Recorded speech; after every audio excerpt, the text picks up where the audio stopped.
जय जगन्नाथ नित्य गौर हरिबोल हरिबोल हरिबोल राधे राधे जय गुरु।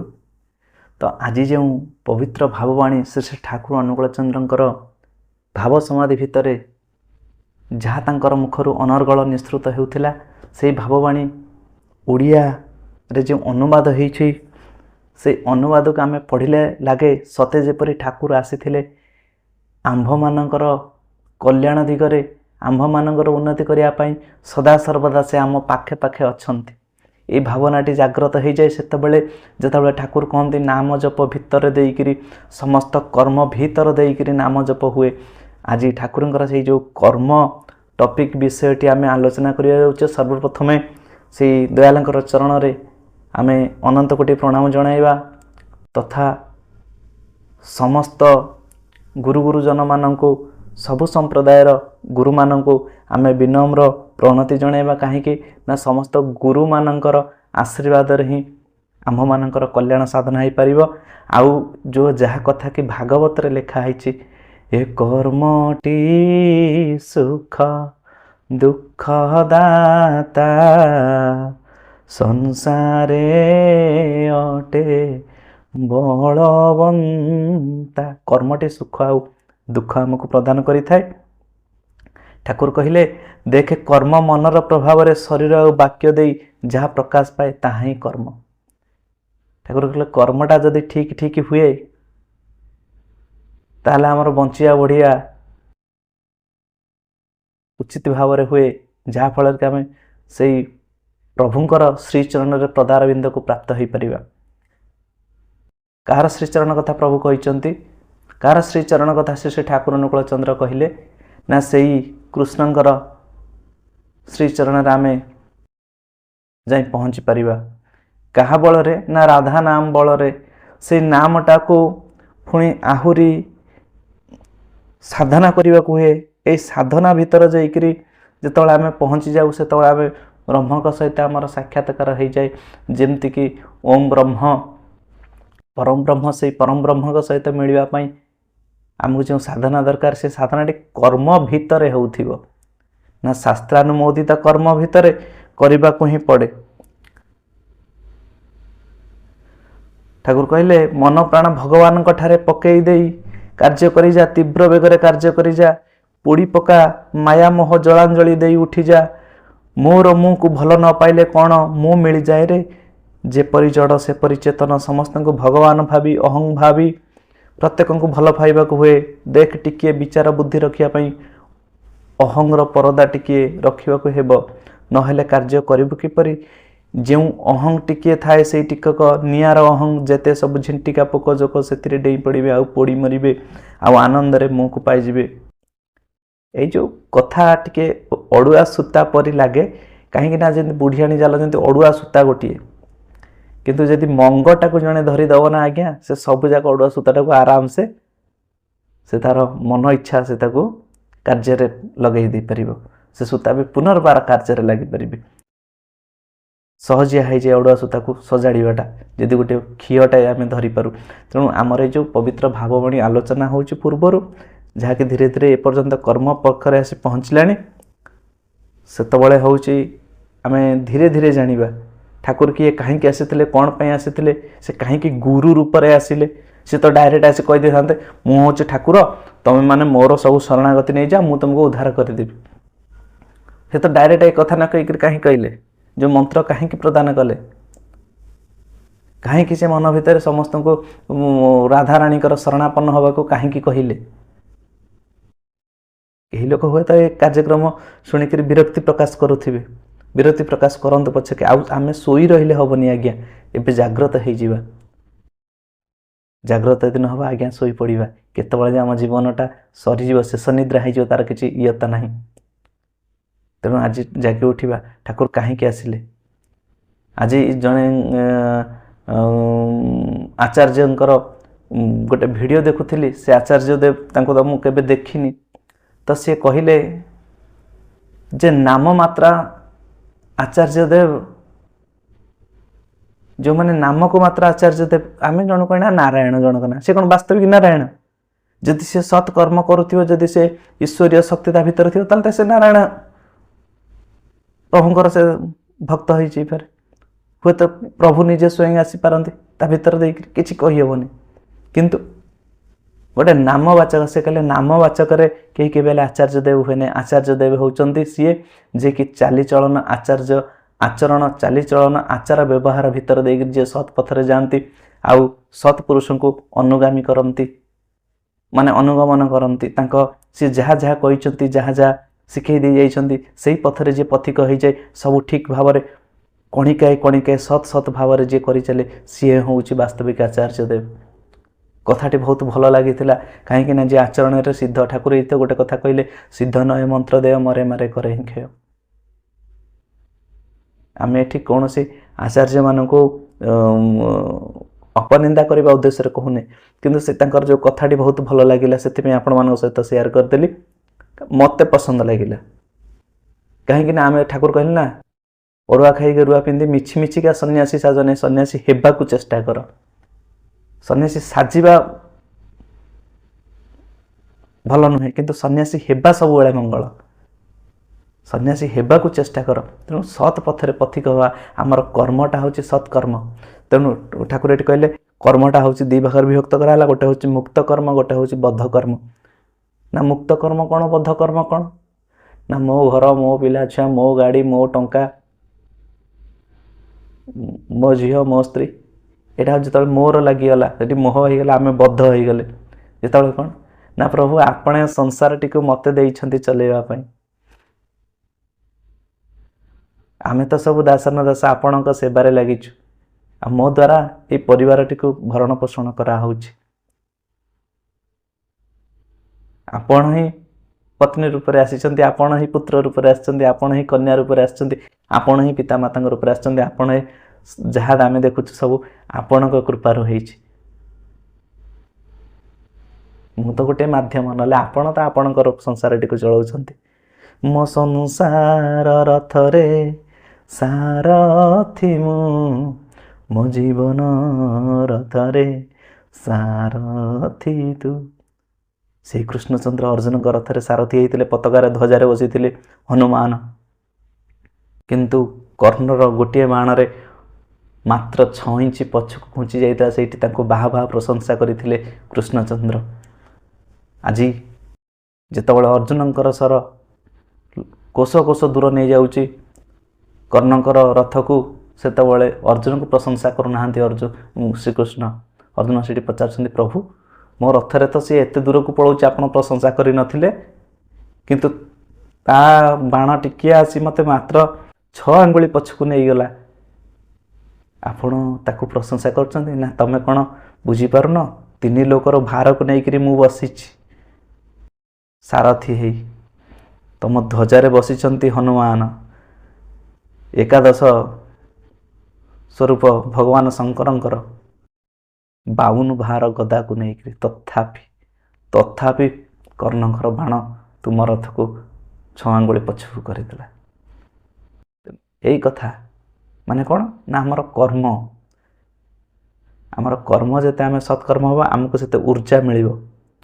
ଯେଉଁ ନାମର ସାଧନା ହେବା ଦରକାର, ସେ ନାମର ସାଧନା ହେଉଛି ଆମର କର୍ମ ଯେତେ ସତ୍ ହେଇକା ଯିବ, ଆମେ ନାମର ବି ସାଧନା ହେଇକା ଚାଲିବ। ଆଉ ସତ୍କର୍ମ ଯଦି ଆମେ ନ କରିବା, ମୁହଁରେ କହୁଥିବା ହରି ହରି, ସେ ଯେମିତି ଗୋଟେ ଜଣେ କହିଲେ, କ'ଣ କଥାଟି ମନେ ପଡ଼ୁନି, କହୁଥିଲେ ସେ ଜଣେ ବୟସ୍କ ଲୋକ, ମୁଖରେ କହୁଛୁ ହରି ହରି,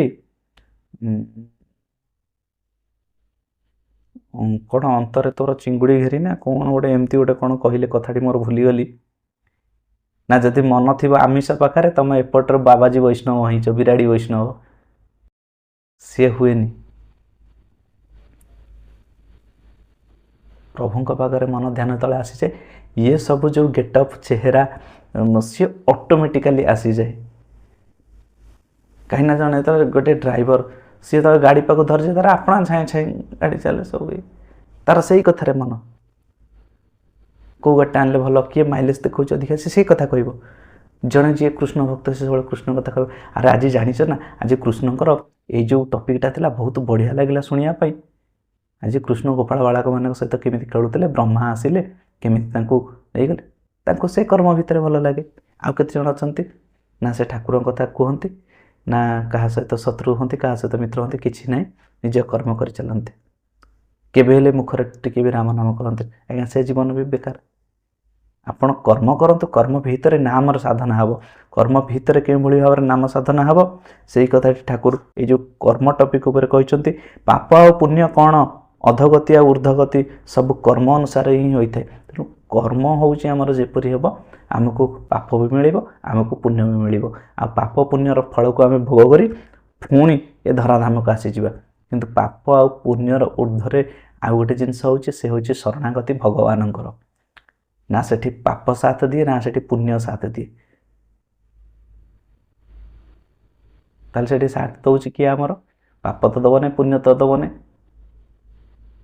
କାହିଁକି ନା ପାପ କଲେ ଆମେ ଦଣ୍ଡ ଭୋଗିବା, ପୁଣ୍ୟ କଲେ ଆମେ ରାଜସୁଖ ଭୋଗ କରିବା। ଆଉ ସୁଖ ଭୋଗ କଲେ କ'ଣ ପ୍ରଭୁ ମନେ ଆସନ୍ତି? ପ୍ରଭୁ ଆସନ୍ତି କେତେବେଳେ ନା ମନଟା ଆମର କେତେ ଯୁକ୍ତ ହେଇଛି ପ୍ରଭୁଙ୍କ ସହିତ। ଆମେ ସକଳ କର୍ମ କରୁଥିଲେ ମଧ୍ୟ ଆମକୁ ପ୍ରଭୁଙ୍କର ନାମ, ପ୍ରଭୁଙ୍କର ଲୀଳା, ପ୍ରଭୁଙ୍କର ସ୍ୱରୂପ ଚିନ୍ତନ ଭିତର ଦେଇକରି ପୁଣି ଆମର ମନଟା ରହିବାକୁ ହୁଏ। ଆଉ ସେତେବେଳେ ରହିଲେ କ'ଣ ହୁଏ ନା ପୁଣି ଆଉ ଗୋଟେ ବିବେକାନନ୍ଦଙ୍କର ସୃଷ୍ଟି ହୁଏ। ଇଏ ପୁଣି ସେଇ ବିବେକାନନ୍ଦ ହୋଇପାରିବ, ତାହାର ଅଭିଯାନ ବଡ଼ ବ୍ୟାପକ, ସମସ୍ତ ୟୁରୋପ ହିଁ ତାର ଅପ୍ରତିହିତ ଅଭିଯାନକୁ କେହି ବାଧା ଦେଇପାରିବେନି। ଦେଖ, ସିଂହଟାକୁ ଧରିବାକୁ ହେଲେ ଶକ୍ତ ଜାଲ ଦରକାର।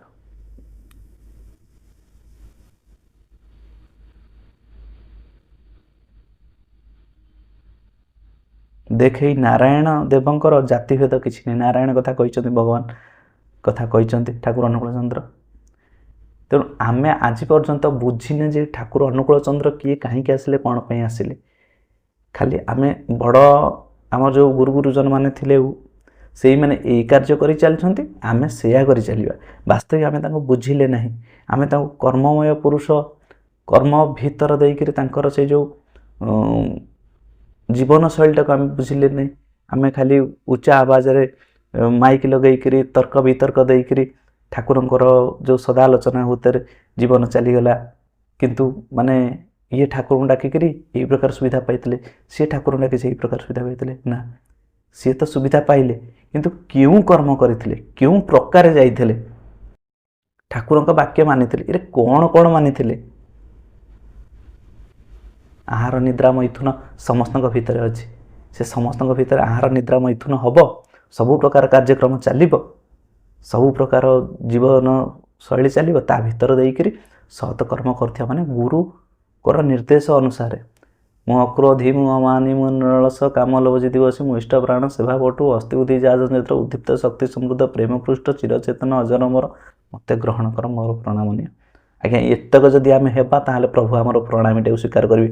ତା ବ୍ୟତୀତ ପ୍ରଣାମୀଟା ଆମର ଗୋଟେ ପ୍ରହସନ ଭାବରେ ଚାଲିଯିବ। ପ୍ରଣାମୀଟା ଠାକୁର କେବେ ହେଲେ ଗ୍ରହଣ କରିବେନି। ଠାକୁର କହିଲେ ତୁ ଯଦି ଏତକ କରିପାରିବୁ ତାହେଲେ ତୋ ପ୍ରଣାମୀଟା ମୋ ପାଖକୁ ଆସିବ, ନହେଲେ ସେ ବାଟ ମାରଣା ହେବ।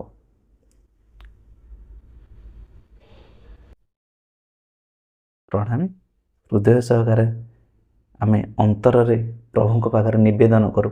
ଆଉ କ'ଣ ଟଙ୍କାଏ 2 ଟଙ୍କା ରଖିକରି ଯେଉଁ ପ୍ରଣାମୀ ଦିଅନ୍ତୁ ସେଇଟା କ'ଣ ପ୍ରଣାମୀ ହେଇଯାଏ? ପ୍ରଭୁଙ୍କୁ ଆମେ କେତେ ଭଲ ପାଉଛୁ, ଆମ ଭଲ ପାଇବାଟା ହିଁ ହେଉଛି ପ୍ରଭୁଙ୍କ ପାଇଁ ପ୍ରଣାମୀ। ପ୍ରଭୁଙ୍କର ଗୋଟିଏ ଗୋଟିଏ କଥା, ସେ ଯେଉଁ ଗୁରୁଙ୍କର ଗୋଟିଏ ଗୋଟିଏ ପ୍ରଦତ୍ତ କଥା, ଯଦି ସେ କଥାକୁ ଆମେ କାର୍ଯ୍ୟରେ ଲଗେଇଲେ ତାହେଲେ ତାଙ୍କ ପାଇଁ ସେଇଟା ହେଇଯିବ ଆମର ପ୍ରଣାମୀ। ଆରେ ନା, ଇଏ ମୋ କଥାଟିକୁ ମାନିକରି ଚଳୁଛି, ସେତେବେଳେ ତାଙ୍କ ପାଖରୁ ଗୋଟେ ଆଶୀର୍ବାଦ ଆସେ। ସେ ତ ଅନ୍ତର୍ଯ୍ୟାମୀ ପୁରୁଷ, ସବୁକିଛି ହିଁ ଜାଣିଛନ୍ତି। ତେଣୁ ସତ୍ କର୍ମ ଭିତରେ, ସତ୍ କର୍ମ ମାନେ ଯେଉଁଠି ଅସତର ପ୍ରଶୟ ନାହିଁ। ମନେକର ଆପଣ ଗୋଟେ ଜେଇ ଅଛନ୍ତି, ଜୁନିୟର ଇଞ୍ଜିନିୟର, ଆଜ୍ଞା ପିସି କାରବାର ଟେବୁଲ ତଳେ ବି ହେଉଛି। ମୋର ଗୋଟେ ସାଙ୍ଗ ଅଛି, ମୁଁ ତାକୁ ସବୁବେଳେ କହେ ତମର କ'ଣ ଅଛି, ତମର ତ ଟେବୁଲ ତଳେ କାରବାର। ଆଉ ସେ ହସନ୍ତି, ମାନେ ଲାଞ୍ଚ, ସେ ଗୋଟେ ଅସତ କର୍ମରେ ଯାଉଛି।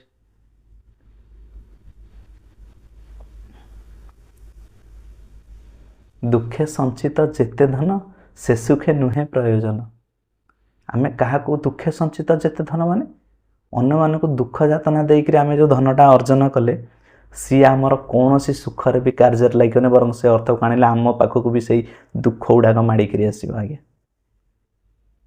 ଆଉ ଆମେ କ'ଣ କହୁଛେ ନା ଦୁଃଖରେ ଆମେ ଦୁଃଖରେ ଥିଲାବେଳେ ଯେଉଁ ଅର୍ଥକୁ ସଞ୍ଚୟନ କରିଥିଲେ ସେ ଅର୍ଥଟା ଆମ ସୁଖରେ କାର୍ଯ୍ୟରେ ଲାଗେ ନା, ସେଇଟା ସମ୍ପୂର୍ଣ୍ଣ ଭୁଲ। କଥାଟା ହେଉଛି ଭିତରେ ମଞ୍ଜି କ'ଣ ନା ଦୁଃଖେ ଅର୍ଜିତ ଯେତେ ଧନ ସେ ନୁହେଁ ସୁଖେ ପ୍ରୟୋଜନ। ଆମେ କାହାର ଯଦି ତଣ୍ଟି ଚିପି କିଛି ଧନ ନେଇ ଆସିଥିବା ଆଜ୍ଞା ସେ ଧନ ଆମର କାର୍ଯ୍ୟରେ ଲାଗିବନି। ଯଦି କାର୍ଯ୍ୟରେ ଲାଗିଲା ସିଏ ହିଁ ସେଇ ଧନଟା ହିଁ ଆମକୁ ଦୁଃଖ ଦେବ। ଆମେ ମନେକର ସପୋଜ ଗୋଟେ କାହାର ଜମିବାଡ଼ି ଜବରଦଖଲ କରିକି ରଖିଛେ ଆଜ୍ଞା, ସେ ତା ଜୀବନଟା କଷ୍ଟ ଯନ୍ତ୍ରଣାମୟରେ ଗଲା, ଦୁଃଖରେ କାଳାତିପାତ କଲା। ମୁଁ ଜମିଟେ କିଣିଥିଲି, ସେ ଜମିଟାକୁ ମୋର ସେ ମାଡ଼ି ବସିକି ହଇରାଣ ହରକତ କରିଦେଲା। ଆଜ୍ଞା ଆପଣ ବିଶ୍ୱାସ କରିବେ ନାହିଁ, ଯଦି ସେ ବଞ୍ଚିଥିବା ଅବସ୍ଥାରେ ଯଦି ତାକୁ ଆପଣ ଜମି ନ ଫେରାଇବେ, ସେ ମରିଗଲା ପରେ ଆପଣ ତଳିତଳାନ୍ତ ହେଇଯିବେ।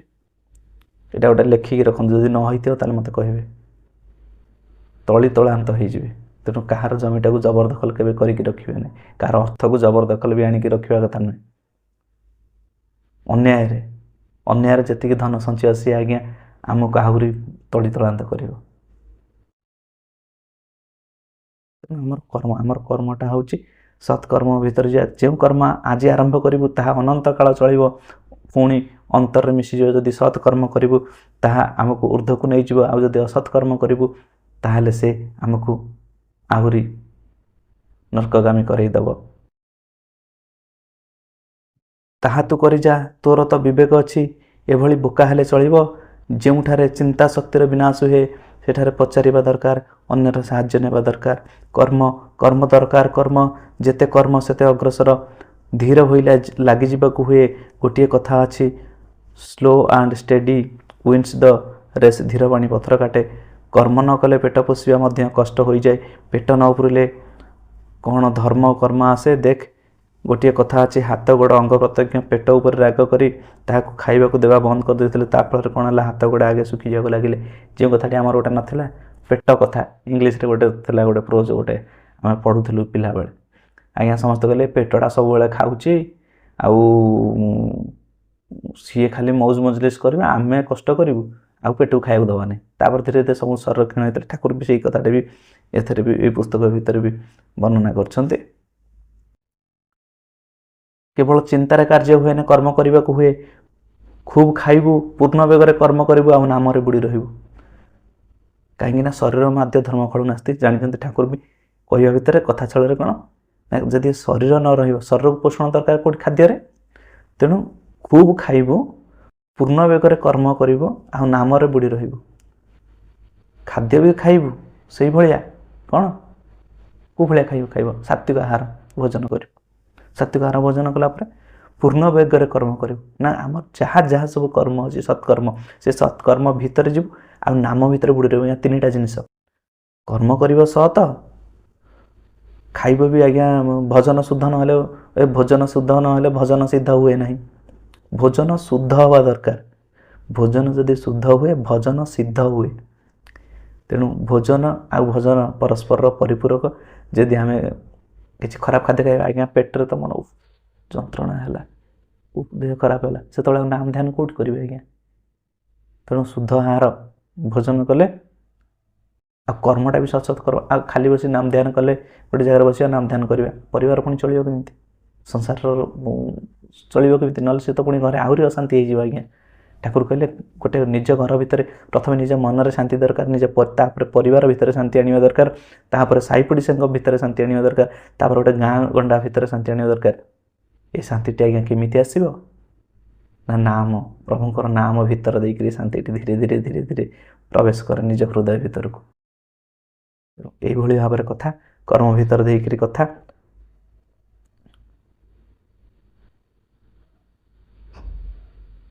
ଧର୍ମ ଆଉ କର୍ମ, ଏଇ ଯେଉଁ ଦୁଇଟି ଜିନିଷ ଆଗକୁ ଆମେ ଜାଣିବା ତାର ବିଷୟ କଥା। ତେଣୁ ଆଜି ପାଇଁ ଏଇ କଥାର ବିଷୟବସ୍ତୁକୁ ଏଇଠି ରଖୁଛି। ଆଉ ଯଦି ଆପଣମାନଙ୍କୁ ଭଲ ଲାଗୁଛି ତାହେଲେ ନିଶ୍ଚିନ୍ତ ଭାବରେ ଜୟଗୁରୁ ବୋଲି କମେଣ୍ଟ କରିବେ। ଏଇ କମେଣ୍ଟ ଭିତରେ ଗୋଟିଏ ଜିନିଷ ହେଉଛି ମାତା ମନମୋହିନୀ ଦେବୀଙ୍କର ଆପଣମାନଙ୍କ ପାଇଁ ପ୍ରଶ୍ନ ରହିଲା, ମାତା ମନମୋହିନୀ ଦେବୀଙ୍କର ଭାଇଙ୍କର ନାମ କ'ଣ ଥିଲା? ମାନେ ଶ୍ରୀ ଠାକୁର ଅନୁକୂଳ ଚନ୍ଦ୍ରଙ୍କର ମାମୁଁଙ୍କର ନାମ କ'ଣ ଥିଲା? ଏଗୁଡ଼ାକ ନିଶ୍ଚିନ୍ତ ଭାବରେ କମେଣ୍ଟରେ ଜଣାଇବେ। ରହୁଛି ଆଜି ପାଇଁ ଏତିକି। ଜୟ ଗୁରୁ, ଜୟ ଶ୍ରୀ।